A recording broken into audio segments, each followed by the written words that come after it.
participar. Os estoy hablando de la ciudad de Sevilla, en España, con un calor bastante importante, pero bueno, ya bajando afortunadamente. Muy bien, voy a hacer una self-presentation cortita, pues básicamente soy diplomado en física industrial, aunque he trabajado como ingeniero de refrigeración prácticamente toda mi vida. Mi vida laboral se ha desarrollado primero 10 años en una empresa italiana que se llamaba Tecnofrigo Europa y ahora está adscrita al grupo GEA. Después he pasado a trabajar cambiando de bandera, pero sin moverme del sitio, entre Stal Refrigeration, ABB Refrigeration, Sabroe, York y finalmente Johnson Control. Todas estas empresas, he dicho sin cambiar de silla, porque realmente iban comprando y yo quedaba más o menos en el mismo sitio. He estado desarrollando mis trabajos primero como ingeniero de proyecto, después he pasado a sector comercial como director del departamento de ventas. Después he pasado a ser director de la división de refrigeración industrial de Johnson Control aquí en España.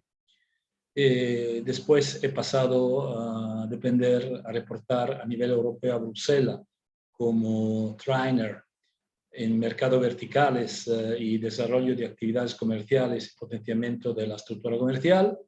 Y los últimos 3 años, si recuerdo bien, de mi vida, los he pasado como director de refrigeración industrial para Johnson Control en Brasil, en Sao Paulo. Así que tengo una cierta experiencia en el mercado europeo y americano y una experiencia más cortita, pero bueno, creo que significativa, en Latinoamérica, concretamente en Brasil. Bien, esta sesión es el sistema indirecto de primera parte y ahora no quiere cambiar la presentación, salvo un momentito. A ver si tenemos suerte. Sí. Bueno, la agenda que propongo es la siguiente.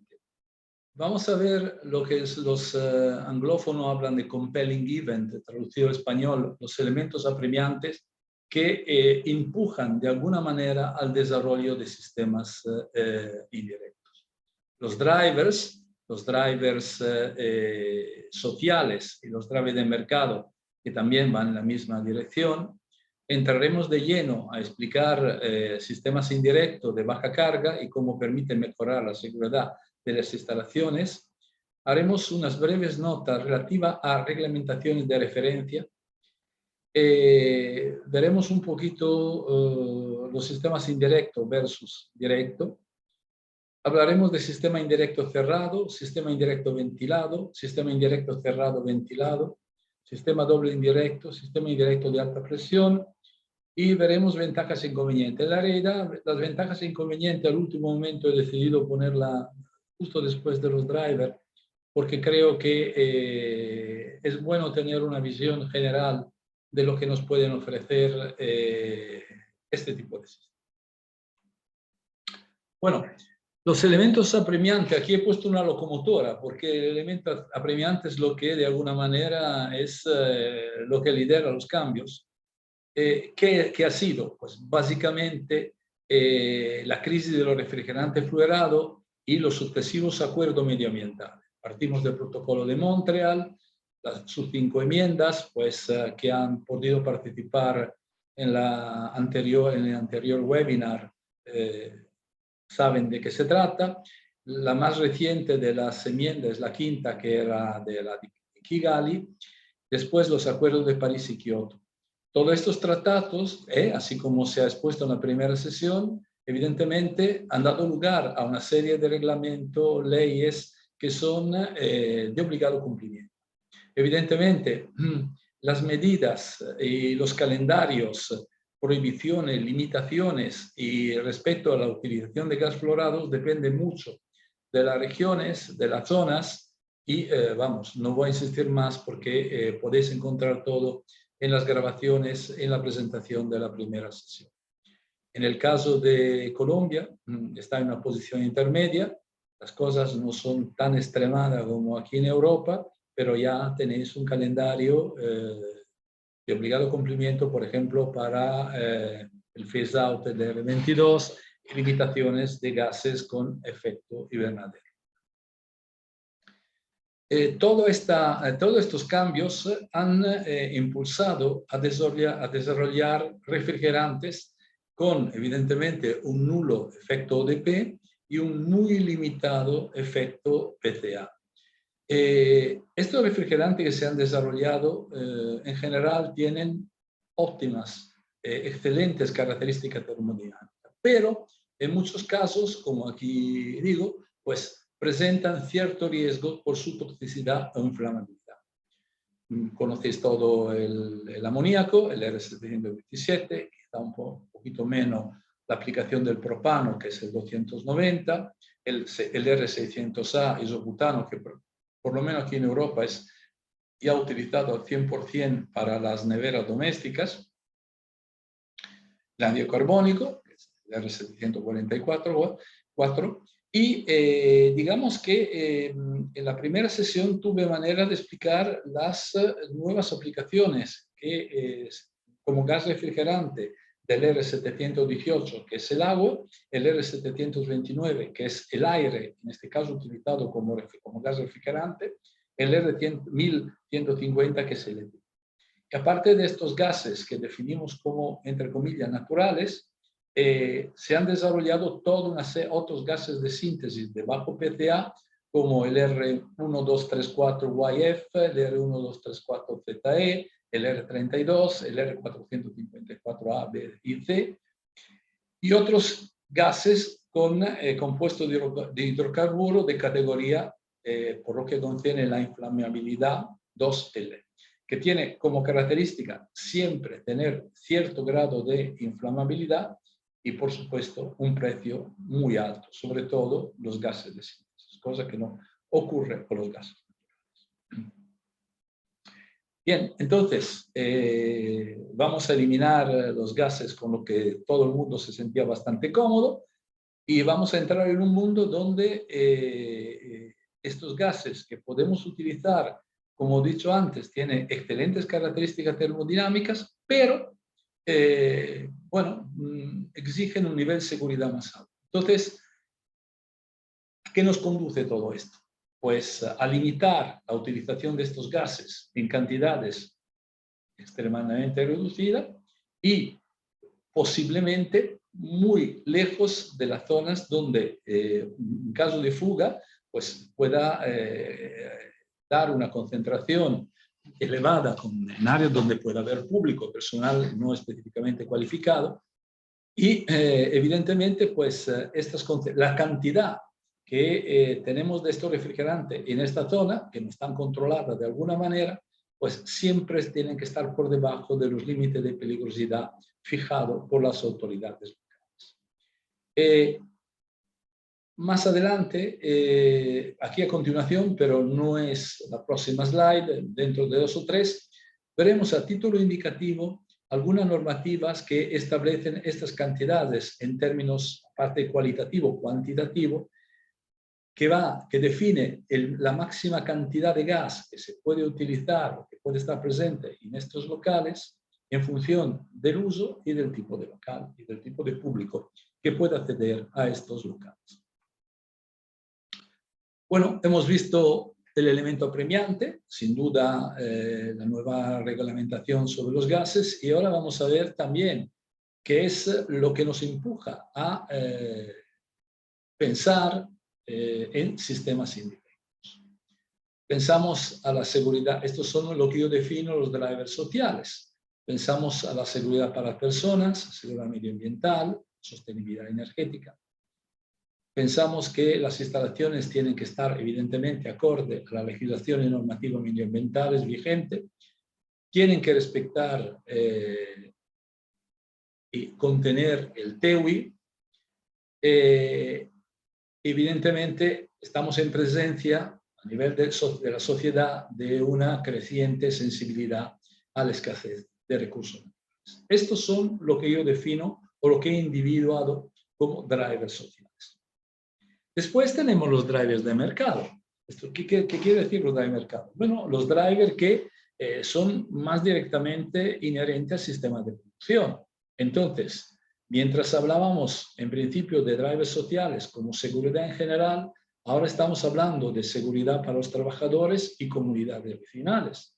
Para producción, evidentemente, tenemos que pensar en instalaciones que aseguren la producción. ¿Qué quiere decir esto? En caso de fugas y todo esto no pongan en entredicho la posibilidad de seguir produciendo y abasteciendo a nuestros clientes de fruta, de pescado, de carne, o lo que sea. Y evidentemente que el tipo de instalaciones en las que estamos pensando aseguren al máximo la continuidad del negocio desde un punto de vista de poder seguir produciendo, independientemente de minimizando o mitigando aspectos de riesgo que siempre hay en sistemas industriales.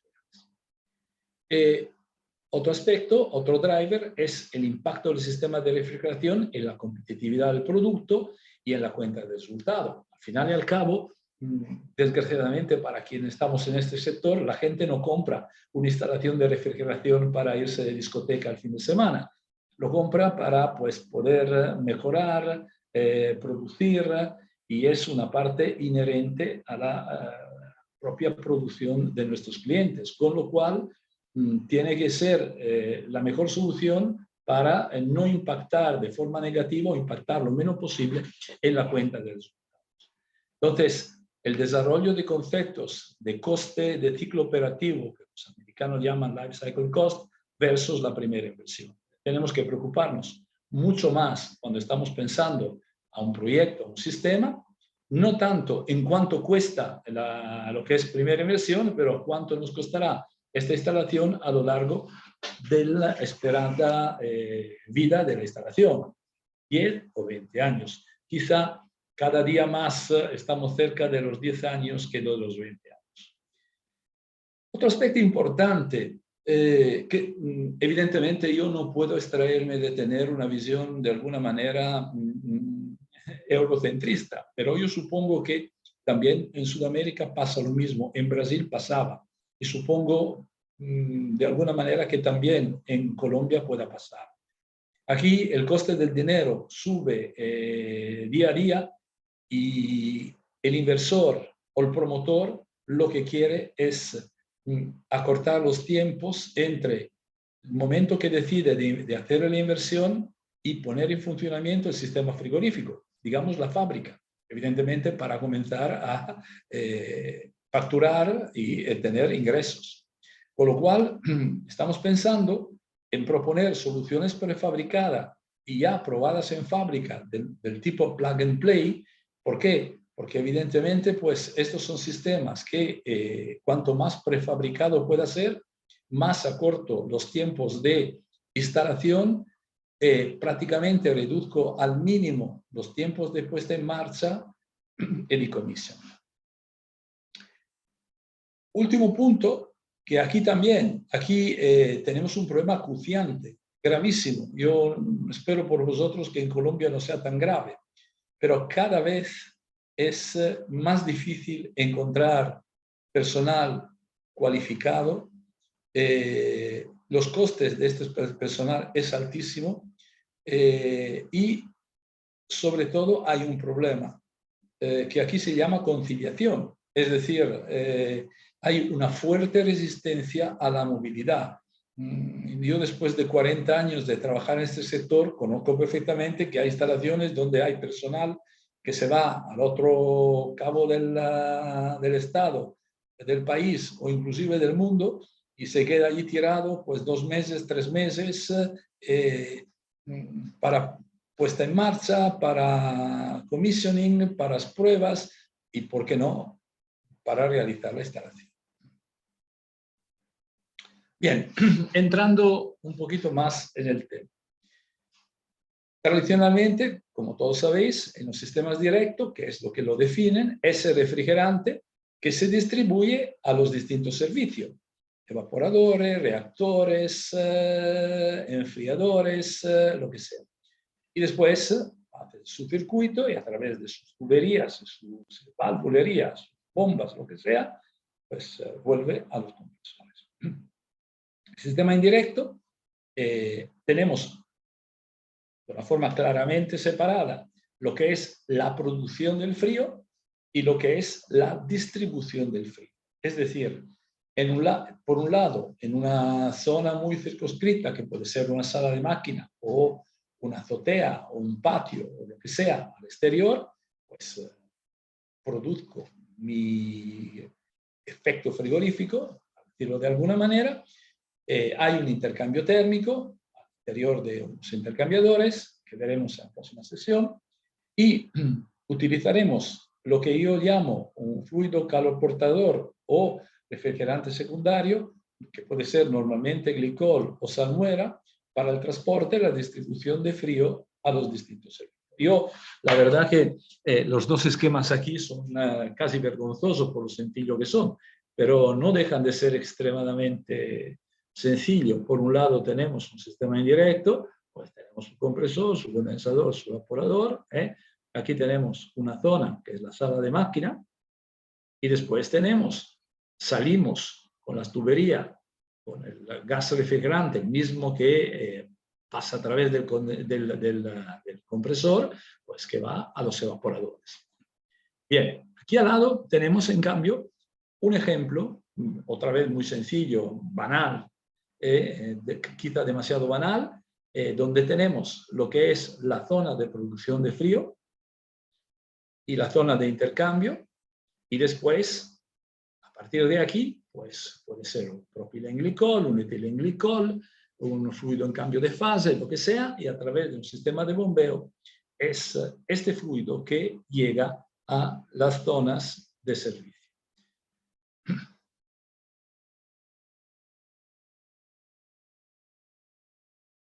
A ver, espera un segundito. Eso. Los fluidos secundarios frigoportadores, refrigerantes secundarios, son utilizados en sistemas indirectos. Estos son realmente lo que transportan la energía térmica, en este caso energía térmica negativa, desde el evaporador a los servicios, o calor desde el condensador a un elemento de disipación externo. Es decir, podemos tener sistemas indirectos en la parte frío y podemos tener también sistemas indirectos en la parte de condensación. De aquí el término frigoportadores o caloportadores. Aquí a continuación vamos a ver un esquema que ya es menos elemental, que permite ver los saltos de temperatura, por lo menos a nivel cualitativo, que se desarrolla. Tenemos lo que es el circuito primario, en este caso tenemos un condensador, y en lugar de ser una condensación directa, por ejemplo, a aire, tenemos un intercambiador en el cual circula un calor-portor, para llamarlo así, que puede ser agua o en clima más extremo puede ser propilenglicol o etilenglicol para evitar su congelación en el periodo invernal. Y aquí ¿qué tenemos? Tenemos que, lamentablemente, pues tenemos una diferencia de temperatura entre lo que es la temperatura de condensación que podríamos tener con una condensación directa y la temperatura de condensación que estamos obligados a tener por tener este intercambio térmico. La misma cosa ocurre en la parte fría. Es decir, si yo tuviera una evaporación directa, el primer esquema que hemos visto, pues prácticamente la temperatura de evaporación se acercaría muy mucho a la temperatura, por ejemplo, de la cámara que yo quiero mantener. Y en este caso, tengo que pagar un delta T en pos de la seguridad y del sistema. Pasamos a analizar así, otra vez, en términos cualitativos, pues la sesión de hoy es muy descriptiva. Os prometo compensar en la próxima sesión con fórmulas, con cálculos y similares.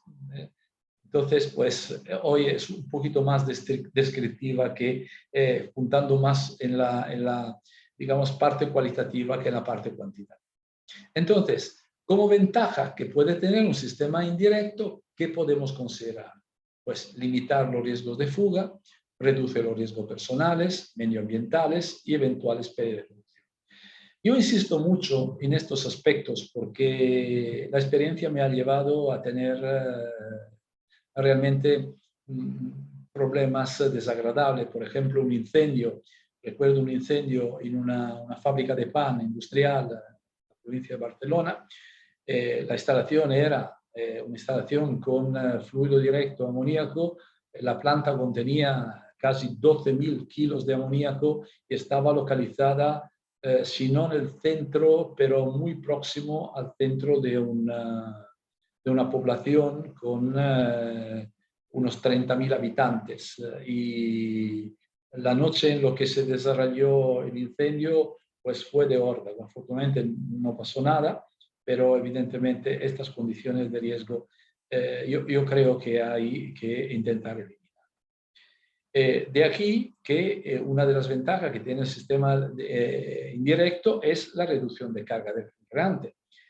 Para daros una valoración, esta vez sí, cuantitativa, una instalación, por ejemplo, industrial puede tener un ratio hasta de 500 kilos por kilovatios, mientras que, por ejemplo, con sistemas indirectos, por ejemplo, con el chiller de amoníaco, la Molite, estamos hablando de 80 gramos de amoníaco por kilovatios de potencia frigorífica erogada. Evidentemente, esto lleva a una reducción increíble de la carga del fluido refrigerante y, evidentemente, del potencial de riesgo del estado.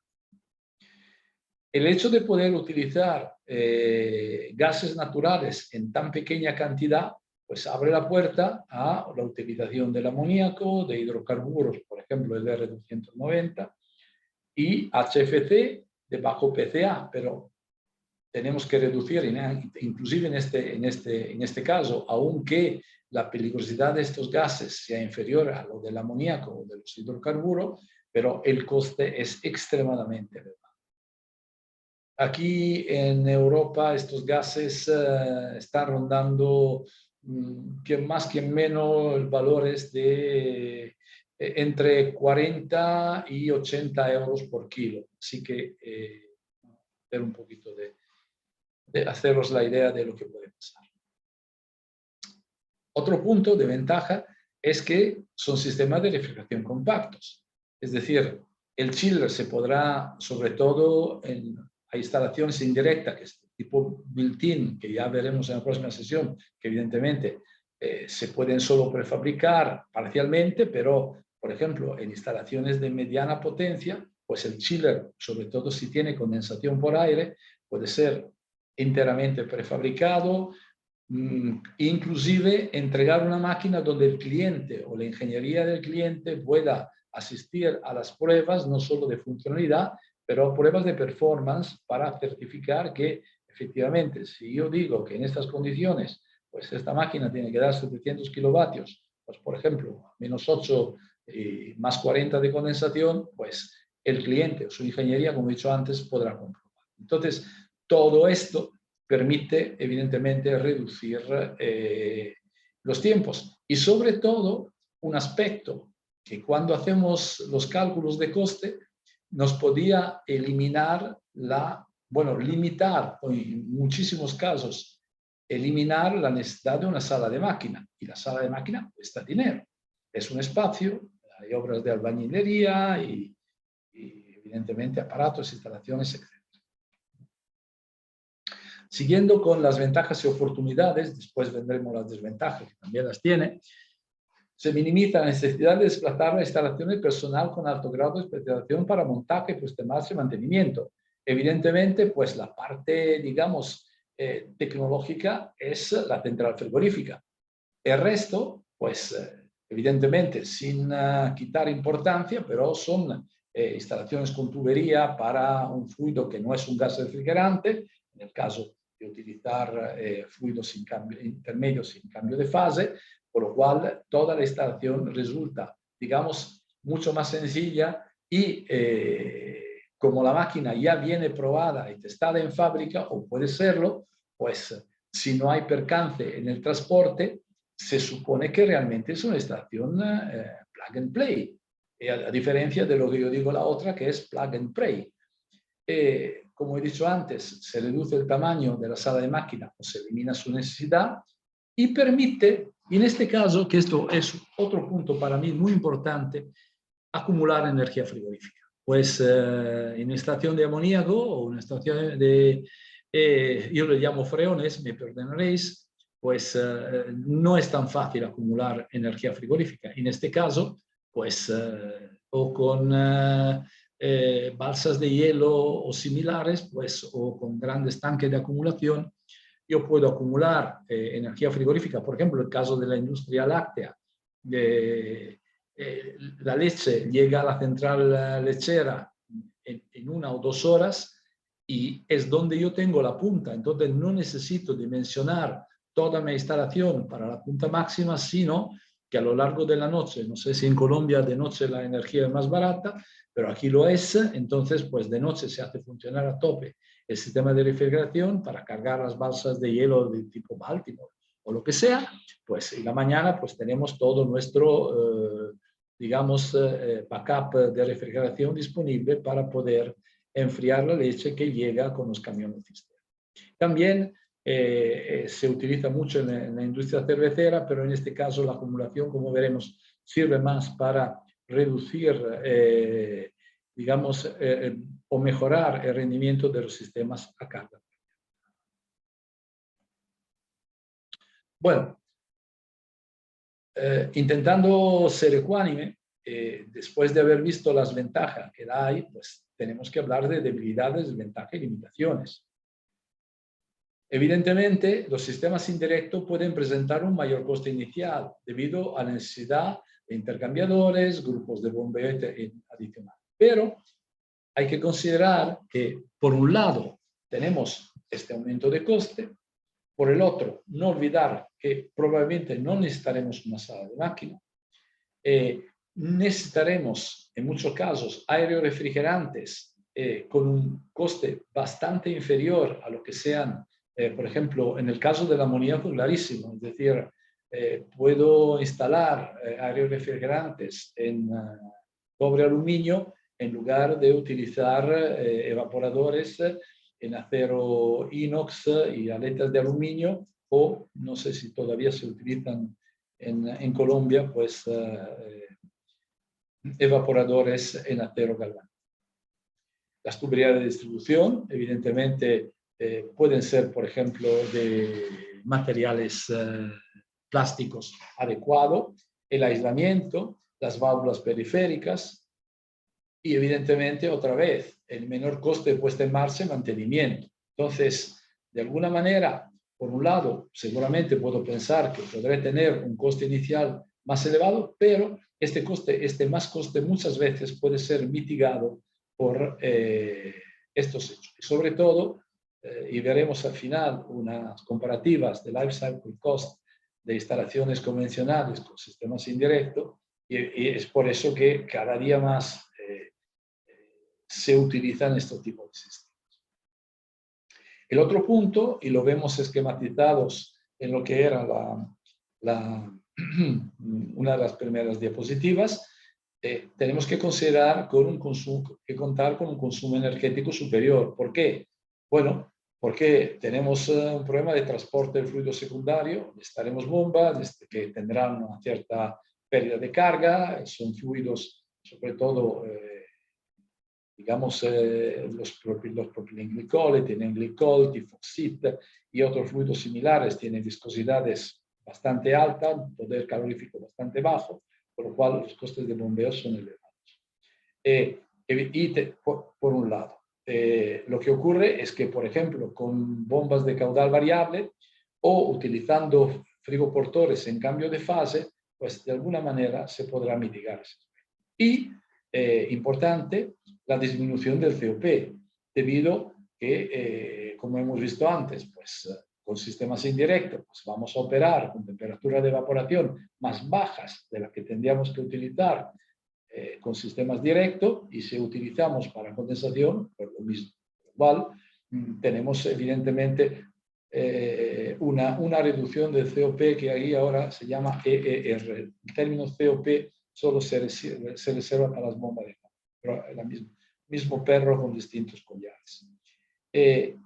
Esta bajada de COP o de R, como queráis, evidentemente es en parte otra vez mitigado porque estamos tratando con gases refrigerantes con un mejor rendimiento termodinámico.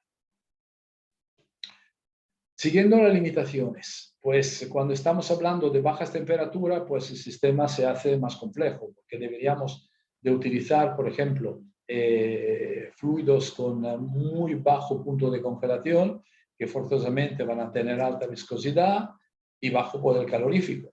Entonces, o utilizar sistemas secundarios, por ejemplo, con CO2, y todas las cosas se complican. Y aquí, evidentemente, el tamaño importa. Aquí no se ve mucho, no sé si conseguís verlo en vuestra pantalla. Esta es una planta de un matadero, un frigorífero, creo que se llama allí.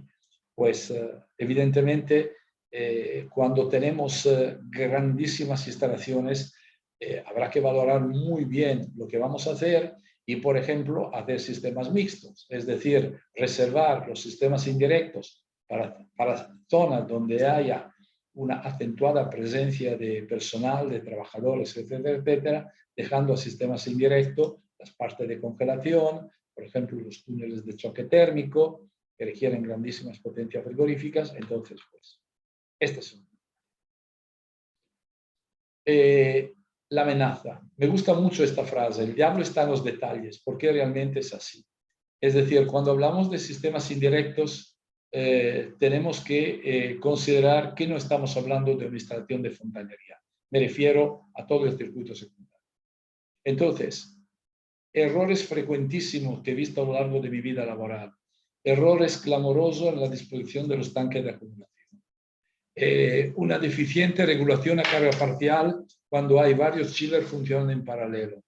Fenómenos de corrosión. Esto es importantísimo. Yo he tenido, desgraciadamente, por una falta de mantenimiento por parte del cliente final, que se pensaba de tratar con unas instalaciones de fontanería, pues abrir los filtros sin cerrar el circuito, añadir de forma descontrolada componentes al etilenglicol en este caso. Entonces, pues esto dio lugar a gravísimo fenómeno de corrosión. Esta selección del material de tuberías no vale cualquier cosa, pues por ejemplo, tubería en PVC para baja temperatura, pues mejor que no. ABS y otros sistemas. Cuando se utiliza en tubería de plástico, pues hay que tener cuidado con las dilataciones. Otro problema que me he encontrado muchas veces, un insuficiente volumen en el circuito de fluido secundario con relación a la potencia de refrigeración. La utilización de vasos de expansiones abiertos que permiten el contacto del fluido intermedio con oxígeno de aire. Entonces, el fluido intermedio tienen solución tampón, soluciones de control de antioxidación, pero estos compuestos son muy sensibles a la presencia de oxígeno y se degradan y transforman lo que debería de ser una protección contra la corrosión en un elemento de corrosión realmente tremendo. Bien, aquí yo no voy a perder mucho tiempo, pero es una idea. Yo lo defino un takeaway. Esta es la normativa europea refrendada por la legislación española de las cantidades de gas admisible en función de la categoría de toxicidad A y B, de la categoría del local A, B y C. La categoría local se define el A, un acceso libre e incontrolado, pues para hacerlo muy sencillo, pues un teatro. B, digamos, el acceso es de alguna manera controlado, se controla el número de personas. Y la C es, digamos, una zona donde solo está personal cualificado. Por ejemplo, una sala de manipulación dentro de una central, una empacadora, central frigorífica, matadero, como queráis. Lo mismo ocurre con el grado de toxicidad B y el tipo de ubicación 1, 2, 3 y 4 es aquí definido. ¿Vale? La 1, toda la parte con refrigerante situada en el espacio ocupado. El tipo 4, toda la parte con refrigerante está situada al interior de un envolvente ventilado. Son dos extremos. Y la tipo 3 pues, es una máquina, es una sala máquina. Esto es para el tema de la toxicidad y esto es para el tema de la inflamabilidad. No voy a perder mucho tiempo porque a continuación de estas dos slides os daré un link de Intercon donde hay una calculadora que permite calcular en función del tipo de emplazamiento, gas, etcétera, etcétera, la carga máxima que podáis utilizar. Aquí me he hecho algunos ejemplos que voy a leer porque de memoria no recuerdo, pero por ejemplo, estamos hablando de una sala de manipulación de un matadero con R717. Bien, aquí para tener una orden de idea, si hay una densidad, que es el caso de las cámaras, por ejemplo, inferior a una persona cada 10 metros cuadrados, no hay límite. Pero si la densidad de personas es superior, tenemos, por ejemplo, desde un punto de vista de la inflamabilidad, 0,032 kilos por metros cúbicos y por la toxicidad un máximo de 25 kilos.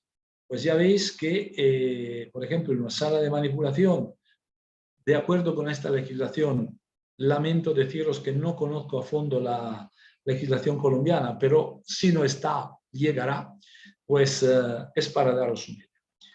Y digo que la 3, aquí habéis visto, es la 2L, la 2 y la 3 son los hidrocarburos tipo propano. Bien, esto es el link de Intercon, aquí con una serie de referencias que vosotros podéis dar, os da resultado, por ejemplo, aquí con el 134A, la carga máxima que salía a 56,70 kilogramos de gas. Es muy, muy útil. Los cálculos son bastante complicados. Entonces, pues esto nos facilita a los ingenieros y a los proyectistas bastante nuestro trabajo. ¿Vale? Aquí, esto es el link. Un poquito largo, pero aquí lo tenéis. Y aquí, este es el link, perdonadme, este es el link para entrar en el calculador. Y este es el link, si alguno tiene interés, para ver cómo funciona en este momento la legislación europea. Que digo, no conozco la colombiana, pero como todo esto es de sentido común, pues más que nada como buena práctica, pues tarde o temprano, de alguna manera, llegará. Bien, estoy mirando el tiempo fugit. Aquí son los varios sistemas de cómo se define un sistema indirecto. En el primer caso es un sistema indirecto cerrado. El 2 es donde se produce el frío y el 1 es la zona donde llega el frigoportor. Evidentemente, en este caso, si hay una fuga de gas entre el intercambiador, una ruptura de intercambiador, este gas puede, perdóname que aquí aparece, sí, el gas puede entrar en contacto con el frigoportor y evidentemente, en caso que haya cualquier problema, pues también puede llegar a la zona ocupada, ¿vale? Lo que se recomienda en el caso de instalaciones de amoníaco con más de 500 kilos, pues es que el circuito secundario esté equipado con un sistema de detección de fuga del gas. En este caso es menos peligroso. Esto podría ser, por ejemplo, el caso de una balsa de hielo, una balsa de acumulación. Está abierta y refrigeramos agua. En el caso que haya fuga de refrigerante, pues inmediatamente este gas que está fugando pues irá a la atmósfera, sin entrar en el, digamos, un espacio, digamos, ocupado por persona. Se supone que la zona 2 pues, es una zona similar a la sala. La misma cosa pasa si tenemos una posibilidad de venteo continuo. La opción que veis aquí es extremadamente segura, pero extremadamente costosa. Es decir, hay un intercambio térmico más, como si no faltara, y en este caso, evidentemente, estamos limitando muchísimo el peligro. En el último caso, el peligro se elimina de una forma parcial, presurizando el sistema indirecto a una presión superior a la del gas, de manera que cualquier problema haya, no tendremos gas refrigerante en el frigoportor, pero tenemos frigoportor en el refrigerante. Tampoco es muy bonita esta opción. Bien, aquí vemos algunos ejemplos que creo que es una parte de las más interesantes de esta presentación, o por así lo espero. Aquí tenemos un circuito primario a caudal constante. Es decir, la central no tiene posibilidad por su construcción de cambiar o de variar el caudal por su sistema de construcción. Pero con la utilización de algunas válvulas de 3 vías en un sistema de bypass, podemos tener un caudal constante en el circuito, pero un caudal variable dentro de las distribuciones.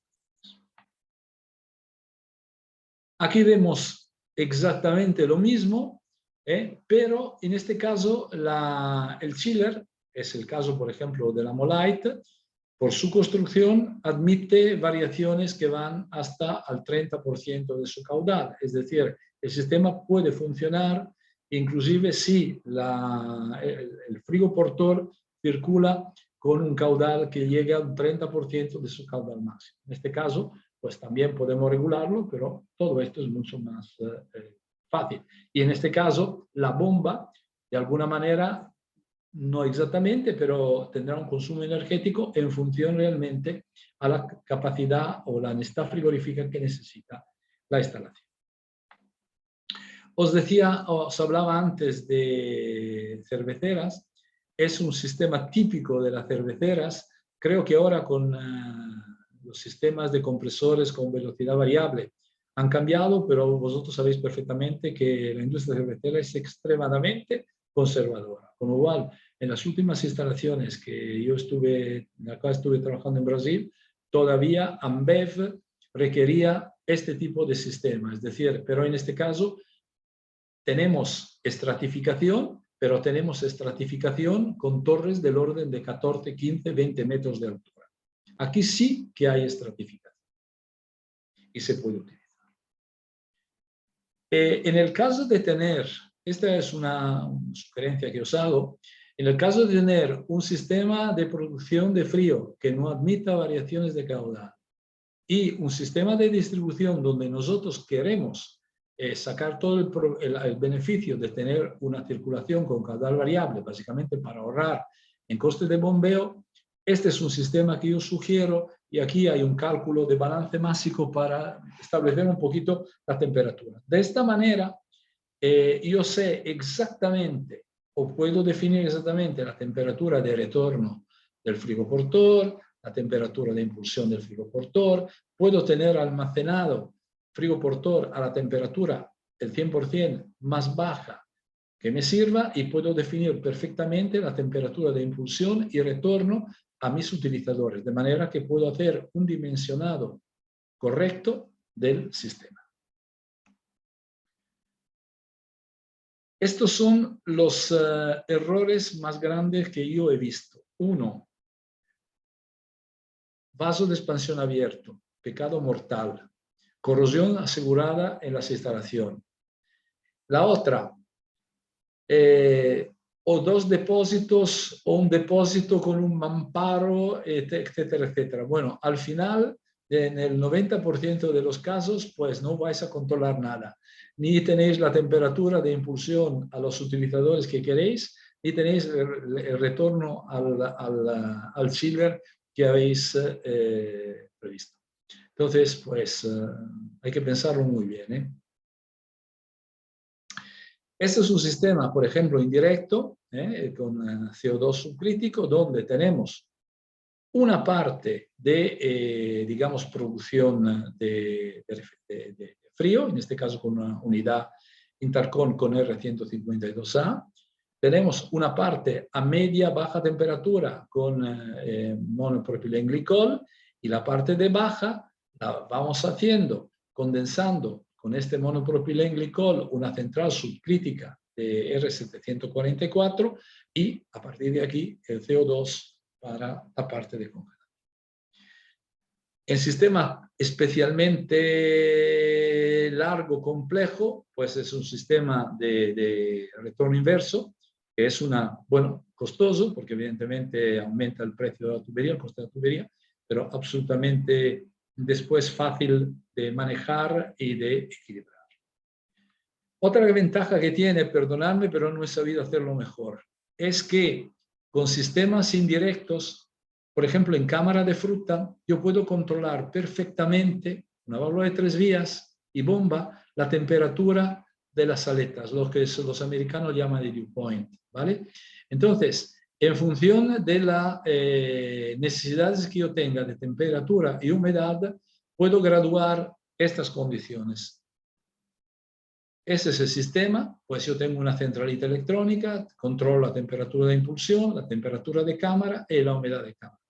Con este sistema, en una de las mayores zonas de producción de manzanas, que es el Alto Adige, en el norte de Italia, frontera con Austria, pues muchas veces se puede eliminar la utilización de cámara de atmósfera controlada. Si yo consigo tener humedades controladas del orden del 90-92%, pues puedo tener hasta 10, 11 meses de conservación, evidentemente, de producto de buena calidad. Bueno, intercambio de calor. Pues tenemos la opción del calor sensible, la que más se utiliza, pues con propilenglicol, con etilenglicol, con agua, que sea. Con intercambio sólido-líquido, es el caso, por ejemplo, del Flow Ice o de Slurry, lo veremos, o con cambio de fase, líquido-vapor. Es la posibilidad que ofrece, por ejemplo, utilizar o el CO2, o inclusive yo hice alguna instalaciones muy pequeñas utilizando el R134A como frigoportor. Es una solución buenísima. Lo que pasa es que aquí, por ejemplo, en Europa, el 134A tiene una vida muy corta. En Colombia, por los datos, si no cambian, tiene una vida esperada bastante larga. Con lo cual, también una sugerencia con fluido de fase, el 134A. ¿Por qué? Porque no tiene los problemas de temperatura, de presión del CO2, tiene coeficiente de viscosidad muy bajo, un poder calorífico en cambio de fase muy alto, con lo cual es una opción a explorar. Este es un sistema donde se utiliza el CO2, es muy esquemático. Ya veis que en una hora no da para más y hemos dividido esta sesión en dos tramos y bueno, pues esto es lo que hay. Aquí tenemos un sistema con intercambio, aquí tenemos la condensación del CO2, la acumulación del CO2, la distribución del CO2. A ver, me aparece, perdonadme, del CO2 y la utilización. Bueno, pues no hay mucho más que explicar. Esto es muy interesante. Esta es una aplicación que se utiliza mucho en las minas, donde hay la climatización de las minas. En general, en muchos países no se puede trabajar cuando la temperatura supera los 40 grados. Y entonces tenemos distancias enormes. Lo que se hace es producir slurry, sorbete, traducido en español, y este hielo se almacena en esta zona y a través de un sistema de bombeo se puede distribuir por larga distancia. Evidentemente, el poder calorífico por kilo de slurry es bastante más elevado, puede llegar a ser realmente como 4 o 5 veces superior a lo que sería el agua. Sobre todo, mantener una temperatura bastante fría, por lo cual inclusive los aires refrigerantes pueden tener unas dimensiones inferiores. Otra aplicación, los hydrocoolers. Hydrocoolers que seguramente operaréis también en Colombia, pues para enfriar cerezas, pera, melocotones mejor que no, pues, y otros frutos que necesiten un enfriamiento rápido y no deseen una dehidratación muy fuerte como se puede hacer con un túnel de enfriamiento por ahí. Este es otro sistema, este es el sistema Buco, no sé si se comercializa allí, pero bueno, da igual, en el sistema convencional es una balsa de hielo donde tengo aquí el intercambiador, que es esto. Con el sistema Buco pues tenemos unas placas, unos intercambiadores de placa abierto en la parte del agua, evidentemente.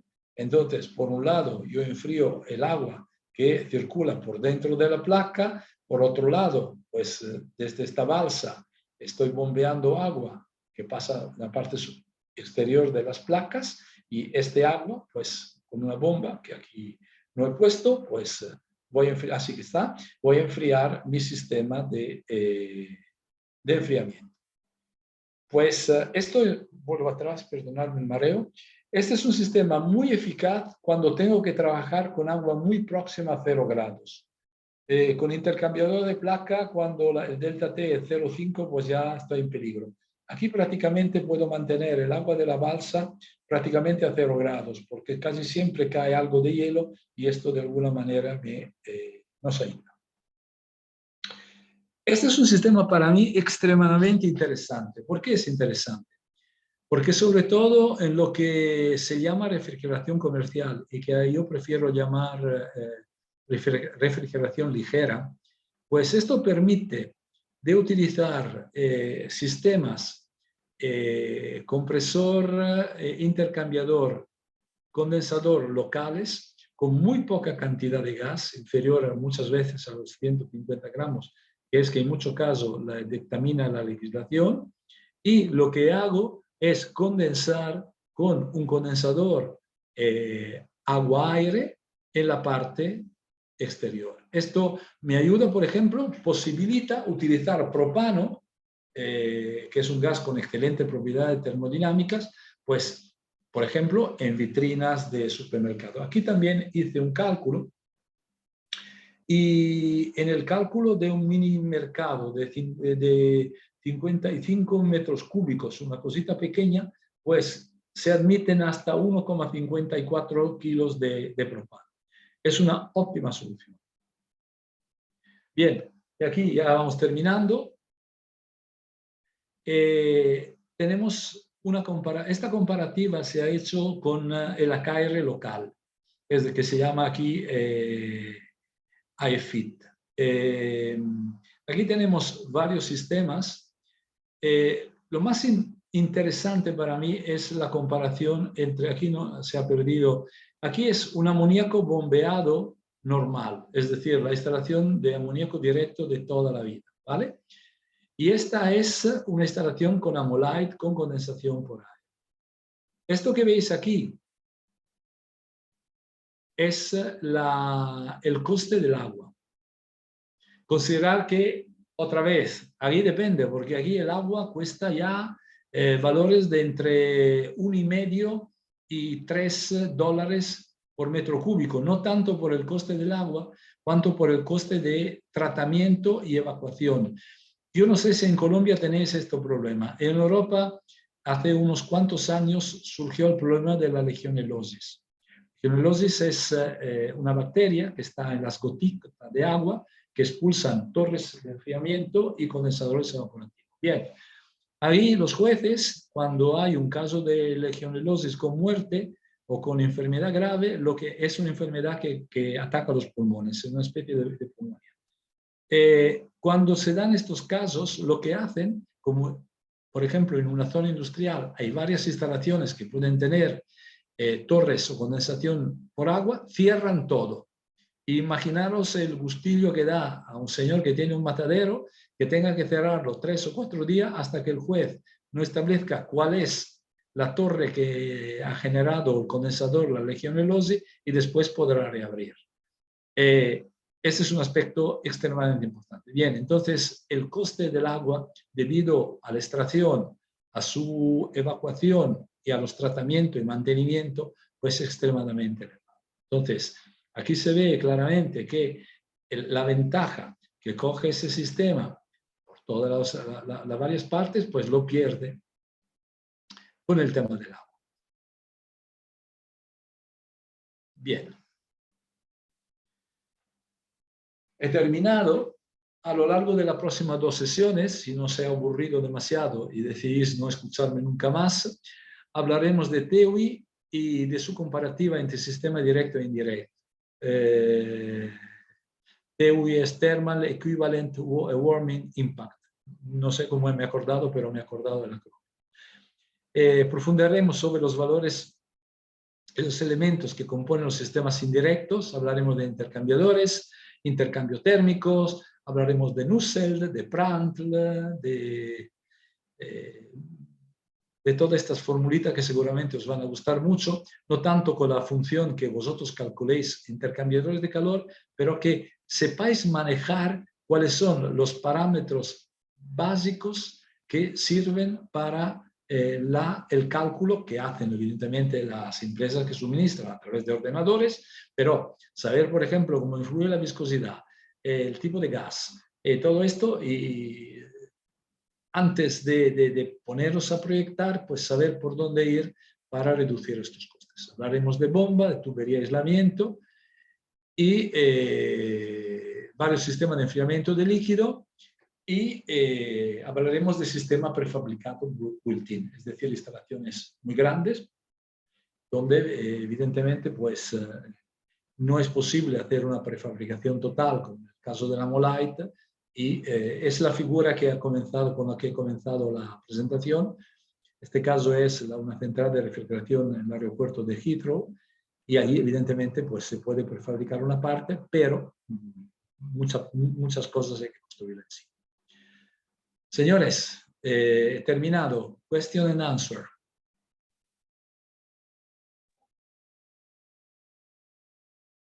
Hay una pregunta en el momento. A los participantes pueden poner sus preguntas, sus comentarios en el chat. Vamos a dar espacio a partir de ahora para responder. Mientras tanto, voy a leer una que nos puso el señor Jorge Luis Álvarez. Pregunta: ¿cuál es la causa de R134A tenga un ciclo más corto en Europa que en Colombia? ¿Puedo responder? Sí, por favor. Pues debería de remontarme a la presentación. En Europa, la adecuación a la enmienda 5 de Kigali es inmediata, prácticamente. Mientras que para Colombia hay 4 pasos. Uno es Comunidad Europea, que es el más corto de calendario.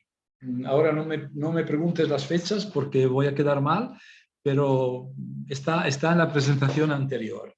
Después viene, en general, otros países de la Comunidad Europea, y después viene Colombia y otros estados que están en el punto 2, y finalmente el último son países con un desarrollo más limitado, con lo cual los tiempos son más alargados. Con lo cual, desde un punto de vista del PCA, creo que si me confundo, pero para daros un orden de idea, en Europa el 134A creo que va a tener su fin en 3 o 4 años.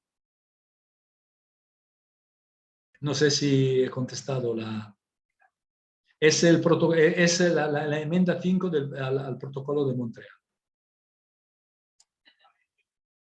Sí, Mauricio, muchas gracias. Bueno, no hay más preguntas, no tenemos tampoco comentarios. Bueno, ya de este modo nosotros entonces daríamos cierre esto ya a la sesión del día de hoy. Y, bueno, acá escribe el señor Otto. Dice, ¿podemos ver de nuevo el link para el calculador de carga máxima de gases tóxicos e inflamables? Por supuesto. Perdonadme que os voy a marear en este momento. Vuelvo atrás. Aquí está.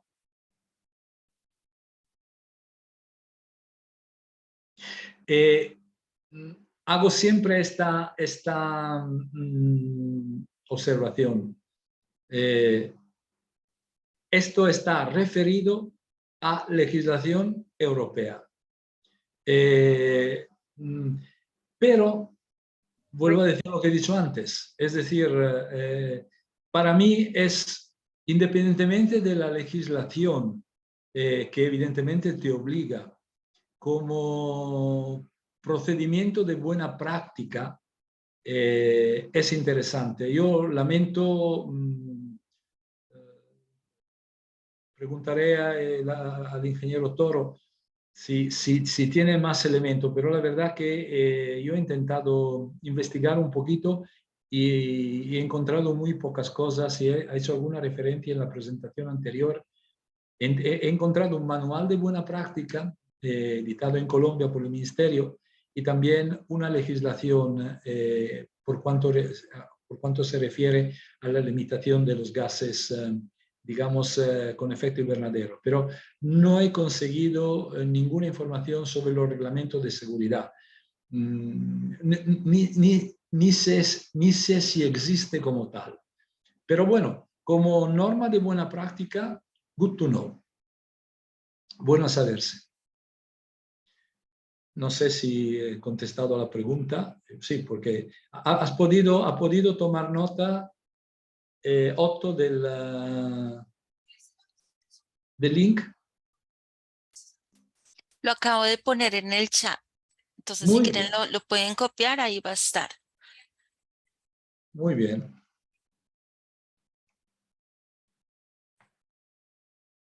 Listo. Bueno, muchísimas gracias a todos. Entonces, ya el día de hoy logramos entonces finalizar esta segunda sesión. Recuerden que tenemos 4 sesiones más por delante. Nos vemos entonces el próximo 15 de septiembre en este mismo horario, todos los jueves. Cada mes vamos a estar reuniéndonos acá. Y a los interesados, por favor, me escriben, por favor, me dejan un comentario en el chat para poderles enviar las memorias de la charla del día de hoy. Y la grabación la estaremos colgando en el canal de YouTube. Ya el día de mañana tendrán ustedes acceso para que repasen la charla del día de hoy. Mauricio, muchas gracias, que tengan todos un excelente día y de verdad gracias por ustedes asistir. Dalia, Señor. sí, mira, te estaba mandando un chat.